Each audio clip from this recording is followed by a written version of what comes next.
हाँ देखिए बच्चों, हामिद खान, आज हम लोग पढ़ेंगे हामिद खान। संचयन का पाठ नंबर 5 है हामिद खान। मेरी आवाज आप तक आ रही है? Yes ma'am. हाँ, तो देखिए इसमें जो लेखक है एस.के. पोटेकाट, उन्होंने तक्षशिला, पाकिस्तान में है तक्षशिला, वहां पर एक उनके मित्र मिले थे हामिद खान। उनको याद करते हुए और उस समय की याद करते हुए उन्होंने ये कहानी लिखी। ठीक है, अब देखिए कि क्यों ऐसा लिखा, हामिद खान क्यों कहा, और उसका शीर्षक रख दिया हामिद खान। अब देखिए लेखक कह रहे हैं कि तक्षशिला में आग जली, समाचार की पत्र या खबर पढ़ते ही मुझे हामिद खान की याद आई। लेखक कहते हैं कि आग जली मतलब वहाँ पे आग लग गया, अचानक से चारों तरफ होता है ना, जब कोई आक्रोश लोगों में फैलता है तो जगह जगह आग लगा देते हैं, गाड़ियां फूट देते हैं, दुकानों को फूट देते हैं, है ना, वही आग जली। हाँ, वही आग जली है। तो एक बार पेपर में एस.के. पोटेकाट ने पढ़ा कि पाकिस्तान में तक्षशिला में आग जली हुई है, यानी चारों तरफ आग लगा दिया गया है, आक्रोश का माहौल चारों तरफ है, चारों तरफ गुस्सा है। तब उनको अचानक अपने मित्र हामिद खान की याद आई। अब वो हामिद खान कौन थे? फिर कहते लेखक कि मैंने भगवान से विनती की, प्रार्थना किया कि हे भगवान, मेरे मित्र हामिद खान की दुकान को आगजनी से बचाएं।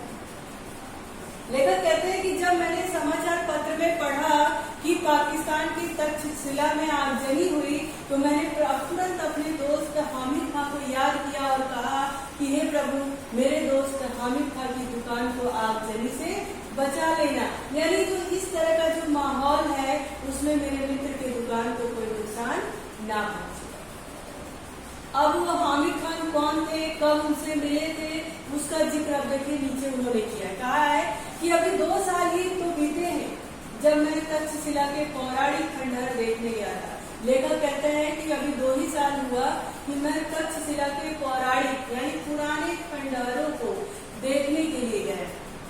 एक ओर कड़कड़ाती धूप, दूसरी ओर भूख और प्यास के मारे बुरा हाल हुआ था। कहते कि मैं 2 साल पहले तक्षशिला में गया, वहाँ के पुराने ऐतिहासिक खंडहरों को देखने के लिए, और वहाँ की चिलचिलाती धूप यानी एकदम कड़कती धूप और भूख प्यास, वहाँ के धूप से भी उनको बहुत परेशानी हो रही थी और उनको इतनी भूख लगी थी कि उससे उनका हाल उस समय एकदम बुरा हो गया। रेलवे स्टेशन के करीब पौन मील की दूरी पर, रेलवे स्टेशन से करीब कुछ यानी आधा घंटा से थोड़ा सा ज्यादा ही की दूरी पर एक गांव की ओर निकल पड़ा। लेखक कहने लगे कि रेलवे मेरा भूख से और वहाँ की चिलकती धूप से, कड़कड़ाती धूप से मेरा बुरा हाल हो रहा था। तो मैंने क्या किया कि स्टेशन से करीब पौना मील यानी आधा किलोमीटर से थोड़ा सा ज्यादा की दूरी पर एक गांव बसा था, मैं उस तरफ निकल पड़ा। हस्तरेखाओं की समान फैली गलियों से भरा तंग बाजार। हस्तरेखाओं यानी हाथ में जो हमारी रेखाएं होती हैं, आप देखते हो कि ढेर सारी रेखाएं आपकी हथेलियों पे होती हैं। हस्तरेखा यानी हाथ की हथेलियों पे जब आप देखोगे तो वहाँ पे ढेर सारी छोटी बड़ी रेखाएं होती हैं। तो वहाँ की जो गलियां एकदम सकरी गलियां, तंग बाजार यानी सकरी, कंजेस्टेड जिसको आप कहते हैं, आप कहते हो ना वो मार्केट बहुत कंजेस्टेड था, वही तंग बाजार, सकरी गलियां, पतली पतली गलियां, एक गली से दूसरी तीसरी ऐसे बीच बीच से निकली हुई। तो उसको उन्होंने कहा कि हस्तरेखाओं पे जितनी छोटी बड़ी रेखाएं होती हैं अपने हाथों पर, उसी की तरह उस बाजार में फैली हुई पतली पतली गलियां थी।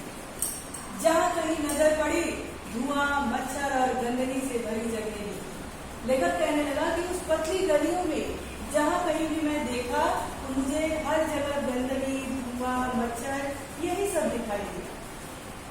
कहीं कहीं तो सड़े हुए चमड़े की बदबू से स्वागत किया कि और तो और कहीं कहीं किसी गलियों में तो सड़ा हुआ चमड़ा और बदबू ने मेरा स्वागत किया। यानी उसको भी मैंने देखा जो कि बहुत ही गंदा था। लंबे करके पठान अपनी सहज अलमस्त चाल में चलते नजर आ रहे। कह रहे थे और उसमें जो पठान थे, पाकिस्तानी मुसलमान जो पठान थे, वो लंबे चौड़े होते हैं,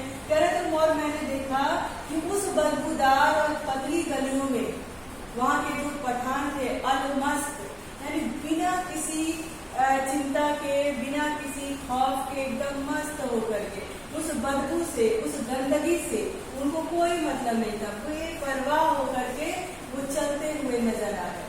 ऐसा लग रहा था कि इस गंदगी से और इस बदबू से उनको कोई फर्क नहीं पड़ रहा है और वो चलते हुए हमें नजर आ रहे हैं।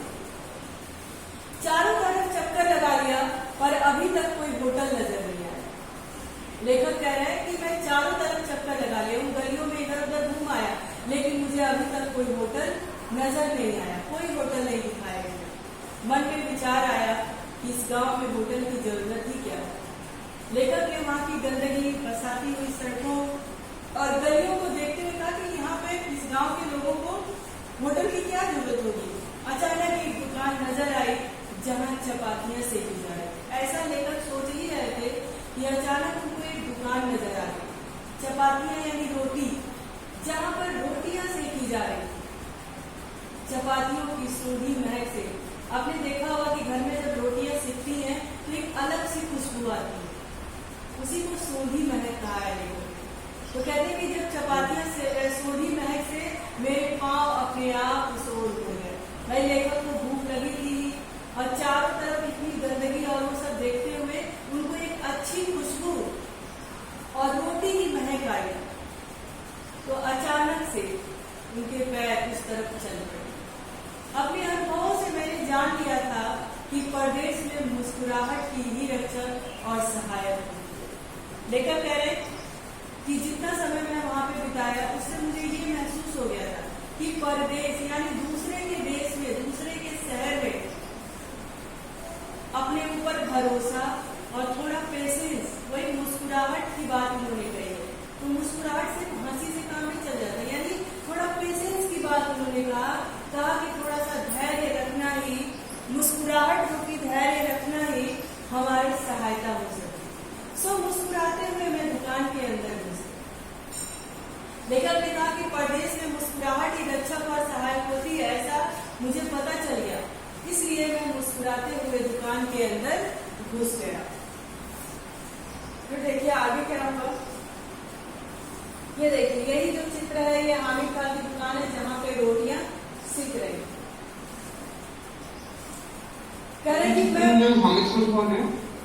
उसी की तो बात चल रही है, उसी की दुकान पे तो गया और हामिद खान जो लेखक थे जब हामिद खान की दुकान पे पहुंचे तो उनकी अच्छी खासी दोस्ती हो गई और जिनके दुकान पे चपातियां सेक रही थी उसके जो मालिक है वही हामिद खान है और वो लेखक का मित्र बन गया था। इसलिए लेखक को जब वहाँ के जगह पे पाकिस्तान में जब आगजनी सुनाया गया तो तुरंत उसको अपने मित्र की याद आ गई और लेखक ने ये जो घटना सुना रहे हैं लेखक, ये 2 साल पहले की घटना अपने मित्र को याद करके ये घटना सुना रहे हैं। ठीक है, तो लेखक ने कहा कि मैं मुस्कुराते हुए दुकान में चला गया। वहां पे मैंने देखा एक अधेड़ उम्र का पठान। अधेड़ उम्र यानी आधी उम्र का, यानी उसके जीवन में अगर मान लीजिए हमारी उम्र 60 साल होती हो तो आधा उम्र मैंने जी ली, उसको अधेड़ कहते हैं, आधे उम्र की का पठान अंगीठी पर सिर झुकाए चपातियां बना रहा था। कह रहा जब मैं मुस्कुराते हुए दुकान में पहुंचा तो मैंने देखा कि वहां पर एक अल्पउम्र का व्यक्ति पठान सिर झुकाए हुए रोटियां बना रहा, चपातियां बना रहा था। मैंने जो ही दुकान में प्रवेश किया वह अपनी हथेली पर रखे आटे को बेलना छोड़कर मेरी ओर घूर घूर कर देख रहा। लेखक कह रहे कि मैं जो ही दुकान में अपने पैर रखा, जो ही दुकान में मैं प्रवेश किया तो जो पठान चपातियां बना रहा था वो अपने हथेली पर आटे को बेलना छोड़ करके, अंगीठी में जब लोग रोटी बनाते तो हथेली पे ही रोटियां बेल देते हैं और डायरेक्ट उसको आग में लगकर सेक देते हैं। तो लेखक कहे कि वो अपनी रोटियां बेलना छोड़ करके मेरी तरफ घूर घूर के देखने लगा। मैं उसकी तरफ देखकर मुस्कुरा दी। लेखक ने कहा वो मेरी तरफ घूर के देख रहा था और मैं उसकी तरफ देख करके मुस्कुरा दी। फिर भी उसके चेहरे के हाव भाव में कोई परिवर्तन नहीं हुआ। लेखक ने कहा कि वो पठान जो रोटियां सेक रहा था वो मेरी तरफ घूर के देख रहा था, लेकिन मैं उसकी तरफ मुस्कुरा के देख रहा था। फिर भी उस पठान के चेहरे के हाव भाव में कोई परिवर्तन नहीं हुआ। वो बेपरवाही के साथ तीखी नजर से मुझे निहारे जा रहा था। वो बेपरवाह होकर के अपनी तिरछी नजरों से, गुस्से की नजर से मुझे निहारे जा रहा था, मुझे देखे जा रहा था। फिर कुछ खाने को मिलेगा? लेखक ने कहा, मैंने धीमी आवाज में पूछा, खाने को कुछ मिलेगा? चपाती और सालन है। पठान ने उत्तर दिया, चपाती और सालन है। सालन यानी सब्जी, या फिर ये कह लो कि रोटी के साथ खाने के लिए कुछ है, उसको सालन कहते हैं, जैसे सब्जी को ही कहते हैं। वहां बैठ जाइए। और उसने इशारा करते हुए एक जगह बता दिया कि चपाती के साथ सालन है और वहां बैठ जाइए। उसने एक बेंच की तरफ इशारा कर दिया। फिर लेखक क्या कहते हैं? कहते हैं, मैं बेंच पर बैठकर रुमाल से हवा करने लगा। मैंने दुकान के भीतर झांक कर देखा, बेतरतीबी से लिपा हुआ आंगन, धूल से सनी सी दीवारें, एक कोने में खाट पर पड़ी हुई, जिस पर एक दरिया बूढ़े गंदे तकिए पर गोहनी टेके हुए हुक्का पिया। लेखक कहा कि मैं बेंच पर बैठ के रुमाल से हवा करने लगा और मैंने दुकान के भीतर झांक करके देखा तो बेतरतीबी यानी आड़ा टेढ़ा उल्टा सीधा लिपा हुआ आंगन, धूल, दीवारें जो थी वो धूल से सनी हुई थी, और एक कोने में एक टूटी हुई चारपाई पर एक दाढ़ी वाला बड़ा ही गंदे तकिए पर अपनी कोहनी, हाथ का जो ये होता है कोहनी, उसको टिकाए हुए हुक्का पी रहा था। हुक्के की गुड़गुड़ाहट में उसने अपने आप को ही नहीं बल्कि सारे जहान को बुला दिया था। लेखक का कहने का ये मतलब था कि वो जो हुक्का गुड़गुड़ा रहा था उसमें सब कुछ भूल गया था। उसके पास दुख है, दर्द है, संसार है, आगे पीछे कोई है, वो इतना इत्मीनान से, इतना मन से हुक्का गुड़गुड़ा रहा था कि सारी चीजें वो भूल गया था। ऐसा लग रहा था वो हुक्के में बिल्कुल घुस गया है।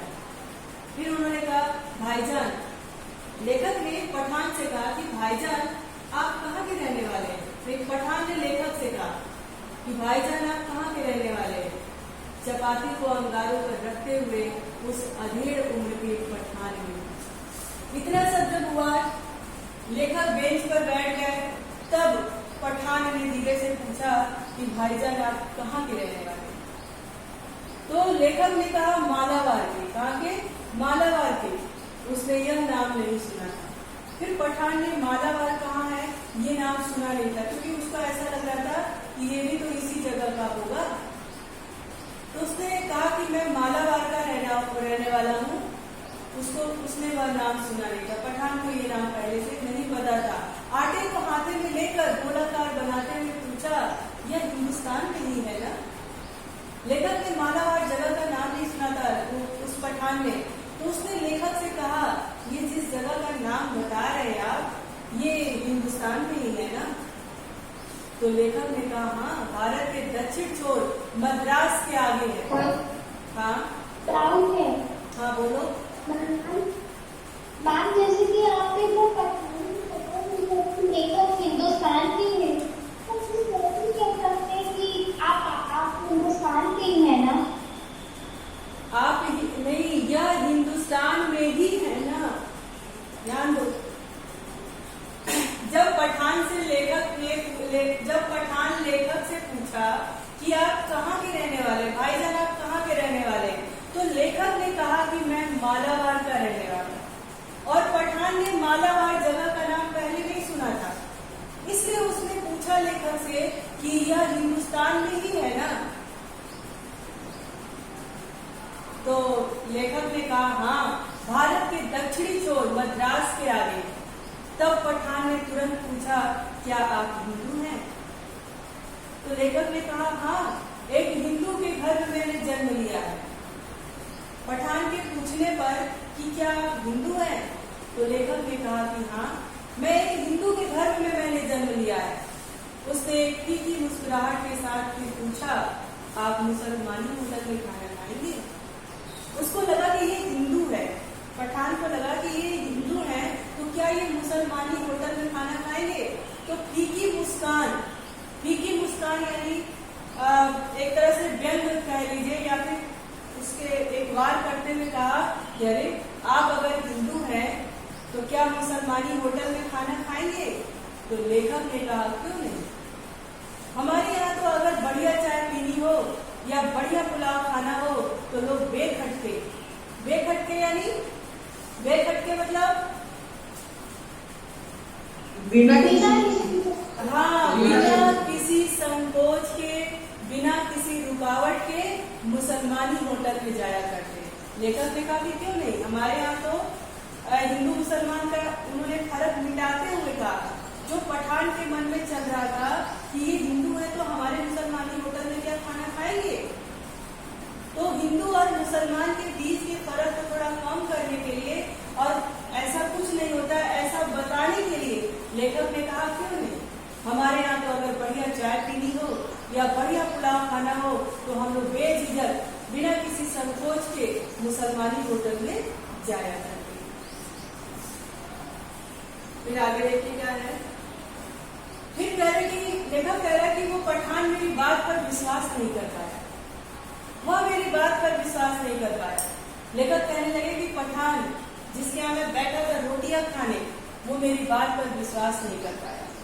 मैंने उसे गर्व के साथ यानी बहुत ही खुशी के साथ, और भाई अगर मान लीजिए हमारे देश में अगर जाति पात का कोई भेदभाव ना हो तो हमें गर्व होना चाहिए, है ना। उन्होंने कहा कि मैंने उसे गर्व के साथ बताया कि हमारे यहाँ हिंदू मुसलमान में कोई फर्क नहीं है। उसने जब पठान को बताया कि हम लोग मुसलमानी होटल में खाने जाते हैं तो उसको ये बात विश्वास नहीं हो रहा था। क्यों? क्योंकि पाकिस्तान में तो हिंदू मुस्लिम का बहुत ही कड़ा विरोध है, तो उसकी ये बात उसको शायद विश्वास करने लायक नहीं लगी। तो उसने कहा, तो लेखक ने कहा कि मैंने बहुत ही गर्व के साथ बताया कि हमारे यहाँ मुसलमान और हिंदू में कोई फर्क नहीं है, सब मिलजुल कर रहते हैं।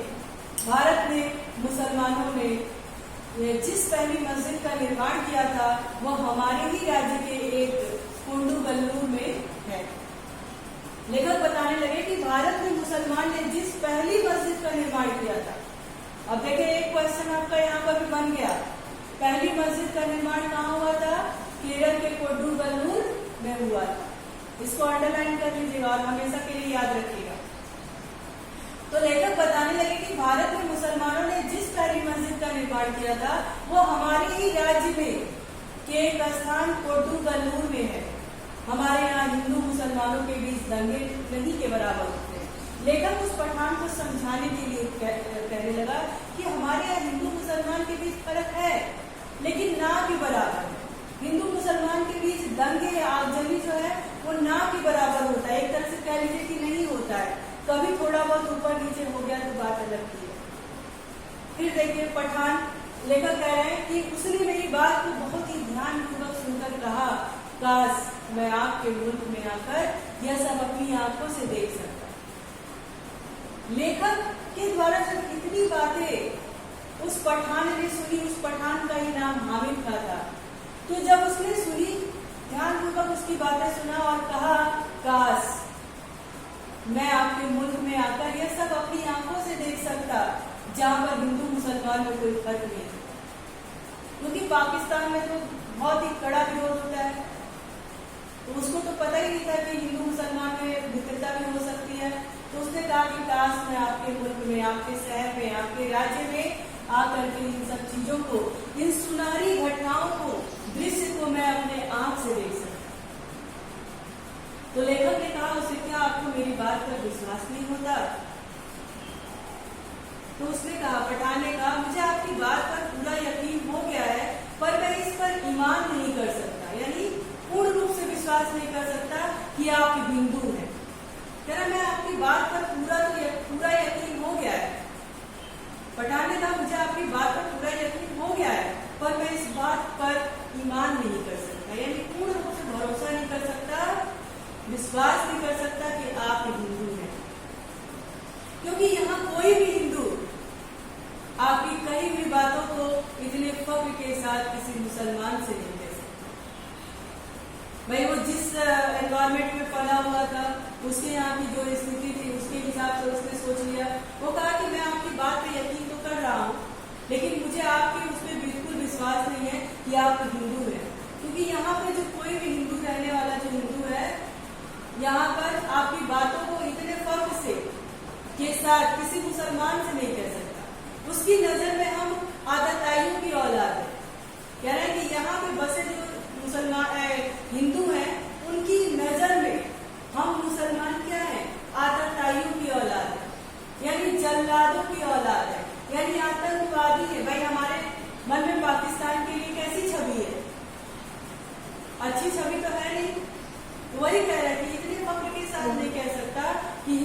मुसलमान हम लोग मिलके रहते हैं, क्योंकि उनकी नजर में, यहाँ के हिंदुओं की नजर में तो हम जल्लादों की औलाद हैं।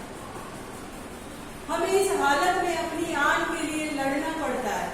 आन का मतलब क्या होता है? हाँ, रिस्पेक्ट, अपनी मान, मर्यादा, इज्जत। कह रहे कि हमें तो इस हालत में हमें अपनी आन के लिए लड़ना पड़ता है। यही हमारी नियति है, मतलब हमारा यही बस एक संयोग है, यही नियति है हमारा कि हम क्या है, हमको इसी अपने आन